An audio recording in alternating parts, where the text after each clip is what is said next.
ordinary vehicle po. Open din sila ng 365 days. So, eto na nga po tayo sa entrance. Tingnan niyo po.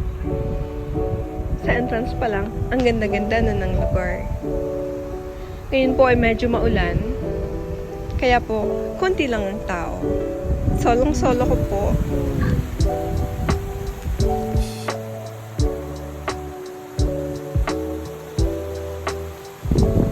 Ang lugar na pupuntahan natin ay nagra-rank among the most beautiful waterfalls in Japan. Ang mga tubig na dumadaloy dito ay nanggaling sa volcano spring water.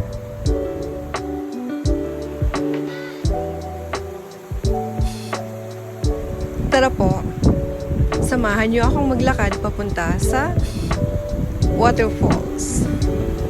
Doon po sa Maine. For the meantime,